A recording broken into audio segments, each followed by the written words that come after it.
اعوذ باللہ من الشیطان الرجیم بسم اللہ الرحمن الرحیم۔ آج میں آپ کو سورہ نور کی آیت نمبر 27 کا ترجمہ بتاؤں گی۔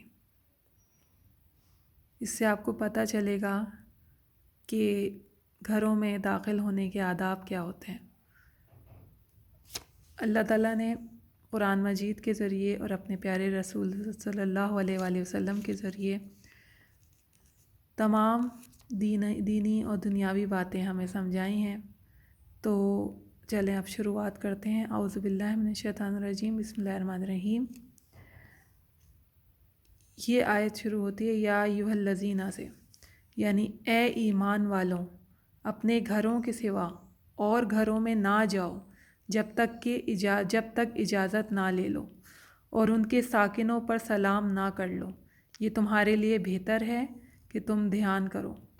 پھر اگر ان میں سے کسی کو نہ پاؤ، جب بھی بے مالکوں کی اجازت کے ان میں نہ جاؤ، اور اگر تم سے کہا جائے واپس جاؤ تو واپس ہو، یہ تمہارے لیے بہت ستھرا ہے۔ اللہ تمہارے کاموں کو جانتا ہے۔ اس میں تم پر کچھ گناہ نہیں کہ ان گھروں میں جاؤ جو خاص کسی کی سکونت کے نہیں، اور ان کے برتنے کا تمہیں اختیار ہے، اور اللہ جانتا ہے جو تم ظاہر کرتے ہو اور جو تم چھپاتے ہو۔ تو یہ آیت یہاں تک میں آپ کو اس کا ترجمہ کی تفصیل بتاؤں گی۔ اللہ تعالیٰ نے ایمان والوں کو مخاطب کر کے فرمایا ہے کہ اپنے گھروں کے سوا، یعنی آپ اپنے گھر میں تو بغیر اجازت کے داخل ہو سکتے ہیں، لیکن اپنے گھروں کے سوا اور گھروں میں بغیر اجازت کے داخل ہونا منع ہے اللہ کی طرف سے۔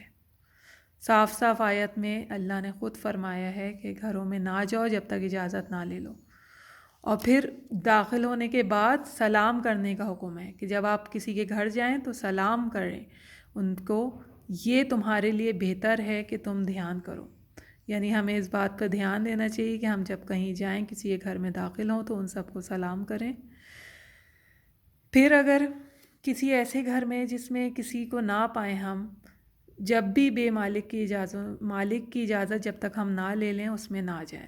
یہ نہیں کہ خالی گھر پڑا ہوا ہے تو ہم جا رہے ہیں اور اس میں لوگ رہتے ہیں تھوڑے دن کے لیے، جیسے تھوڑے دیر کے لیے گئے ہیں تالا لگا کے، تو ایسے گھر میں بھی جانے کو منع فرمایا ہے۔ اور اگر تم سے کہا جائے واپس جاؤ تو واپس ہو، یعنی اگر واپس کہنے کا فرما دیا جائے گھر والوں کی طرف سے تو بغیر ناراض ہوئے ہم کو اللہ کی طرف سے دیکھیں حکم ہے کہ واپس چلے جانا چاہیے، یہ تمہارے لیے بہت ستھرا ہے، اللہ تمہارے کاموں کو جانتا ہے۔ اور اس بات پہ بھی اللہ تعالیٰ نے صاف بتا دیا ہے کہ اس میں سے ہم پر کچھ گناہ نہیں کہ ان گھروں میں جائیں جو جہاں کوئی خاص لوگوں کی سکونت کی نہیں ہے، یعنی وہ لوگ کوئی نہیں رہتا وہاں، تو وہاں ہم داخل ہو سکتے ہیں کہ ہمیں پتہ ہے کہ وہاں وہ کسی کی ملکیت نہیں ہے یا وہاں کوئی نہیں رہتا۔ اللہ سب کچھ جانتا ہے، جو تم ظاہر کرتے ہو اور جو تم چھپاتے ہو، یعنی اللہ تعالیٰ سب کچھ جانتا ہے۔